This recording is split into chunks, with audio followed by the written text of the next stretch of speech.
Good. Hi guys, I'm so excited. We are live and I want to talk to you about nurturing your child. I was raised in a family with 6 kids and I was the third child, who, by the way, is not always the hardest. I have so many people that come up and tell me that, oh, the third's always the hardest. That's not true, because I wasn't the hardest in my opinion. But so I was also in the middle too, because third of 6 is, you're in the middle there. And I remember one time when my mom and I had this conversation. She said, you know, we're thinking about switching schools for you. And I was blown out of the water. I'm like, what? Because the school that I was used to going to for several years, and you know, I had all my friends there. I knew the teachers. I knew the school really well. But I actually kind of had a hard time in 6th grade. And she had this idea, well, what if we drove you a half an hour away from my house and took you to a different school? It's a bigger school. And she said, I think you'll like it because it has like singing and dance and performing opportunities and things like that. And really there was nothing like that at that time in the small school I went to. There was only sports and that was it. And I did not make any sports team. Even when they needed me, they're like, no, we don't need you. Even though they needed the numbers, yeah. I was the only one cut off the volleyball team that year. And my mom said that was what made me realize maybe you need to go to a different school and have a better experience there.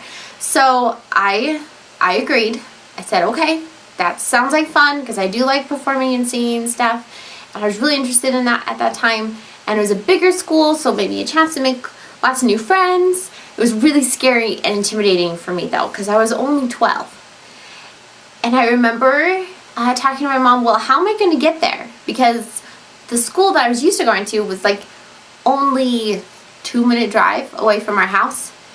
And this new school was half an hour, a good half-hour drive. And that's a lot of driving. I mean, that's an hour for my mom to drive there and back every morning, right? And she said, well, I have a good idea. I know where the bus stop stops, and it's only a 15-minute drive from our house. So she agreed to do that, like the angel she is. And then she told me that. She said, okay, Holly, is that okay with you? How do you feel about that? So I'll drive you every morning for school to the bus stop. It'll be a 15-minute drive, and then you'll take the bus to the school. And I remember this so well.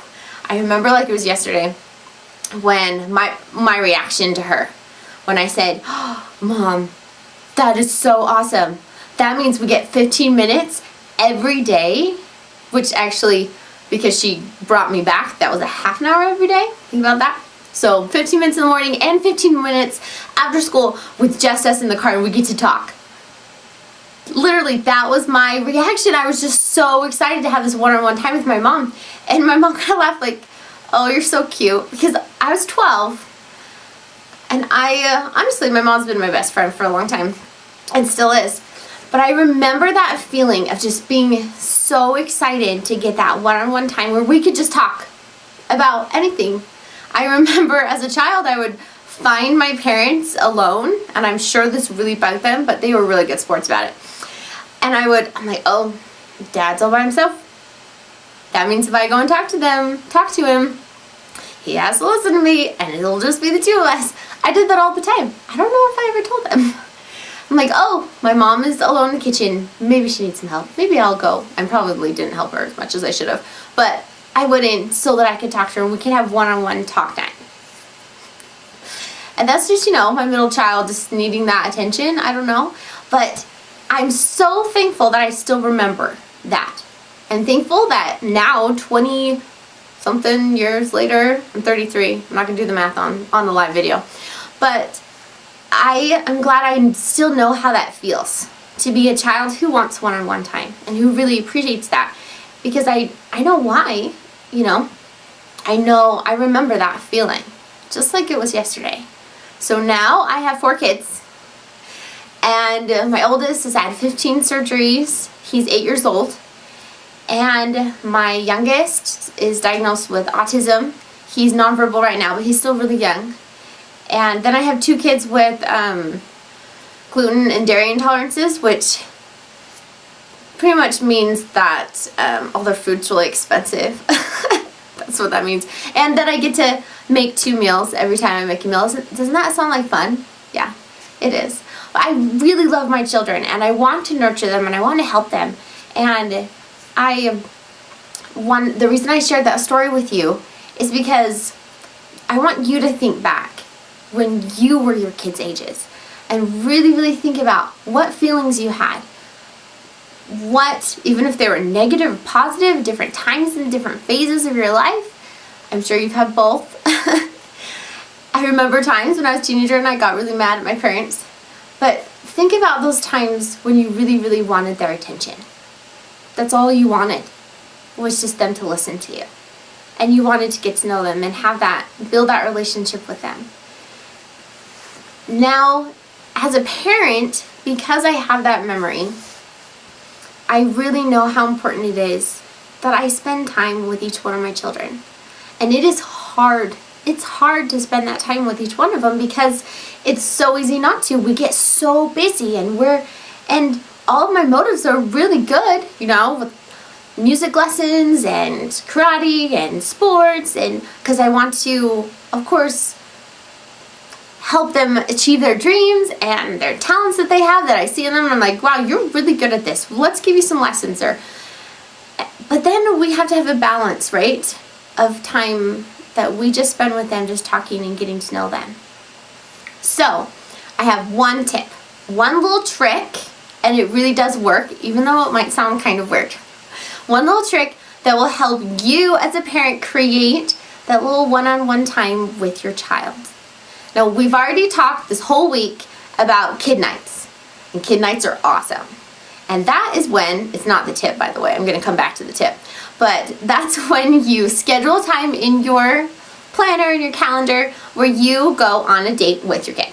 And you get to do what they want to do. Of course, you have a budget, and you just go and get some ice cream, or maybe you don't even leave the house. Maybe you just watch a movie with popcorn or something, but the rules are, you don't have your phones, right? You don't have these distractions. You are talking to your child, you're listening to your child, and this is not a time for lecture. This is not a time to try and, honestly, not even a time to try and teach them. This is a time to just listen, to get to know them, to have conversation, and build that relationship. So during the week, we went live and we did kid night with our oldest son, Mark. We did kid night with Marie, our 5-year-old daughter, and Benson, our 7-year-old son. We did kid nights with them, and we showed little films, and it was really fun to just kind of see their little personalities come out and see their appreciation in their eyes when they got to spend time with just daddy or just mommy. So my one little trick, back to the trick, to help you find time for your child, to just have one-on-one conversation with them. And this is in addition to kid nights, of course. And this trick is for you to plan out quiet time, because that's really all we need to create an atmosphere where kids can listen and kids can talk and parents can listen, and the other way around. So my quiet time, a lot of the times, is at the end of the day. I'm all by myself.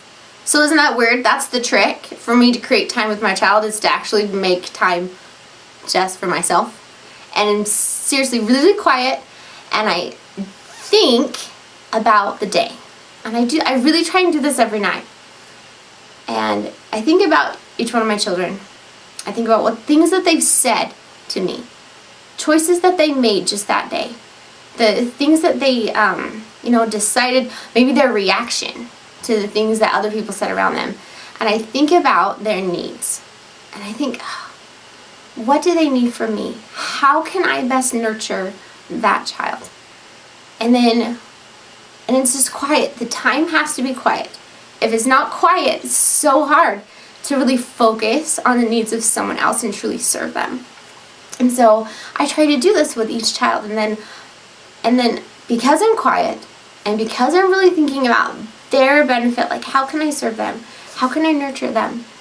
Then an answer comes. And I'm just going to tell you, because you're a mom or a dad or parent, because you're loving and caring for this child, you will get answer too. You have to have that quiet time. And it's really special to me. I apologize, I'm crying, but it's just because this is a special thing that I really wanted to share. And I know that it's helped me in my life so much. So when I think about one child, I think, yeah, that child was having a really hard time in this. That child has a really difficult time when there's stress or when someone else in the family is having maybe strong feelings. Maybe they can really notice, or this child. And then because I'm thinking about one child at a time, just in a little quiet time, and honestly this takes a few minutes. I don't have a lot of time, but just a few minutes. Even while you're brushing your teeth, you can have this quiet time. You can think, how did the day go? And think about each child and how you can nurture them. And you as a parent will get an answer if you're quiet and you're sincere and you're just thinking, what can I do to help them? And you'll think of something. And I love this little tip because it's just you, right? Because you're the parent and you love your child and you know your child better than most people. Probably maybe the best, especially when they're young, right? And they come to you so needy. When a child is born, they need everything. But we're here to nurture them in a way so that they don't need us so much. And I want you to try and recognize what, this might depend on their age, their personality, kind of like what, whatever they're going through, the different experiences, the hard things they're going through, or their stages in their life. But figure out, as you think about your child, figure out, what kind of behavior do they have that tells me that I need to nurture them. I need to have one-on-one time with them to just be their friend and talk to them. Because we're their parent all the time, right? I mean, think about today, how many times did you tell your child to do something or not do something, or to think something or not feel something, stop crying? And it's so rewarding to have that little tiny nurturing time and to spend time with them really thinking about their needs and listening to them. So that's my trick for you to know how to nurture your child and know how to find time and make time for them, is to make quiet time for yourself and to just think about their needs and quietly think about how you can serve them and nurture them. So thank you so much. We're excited.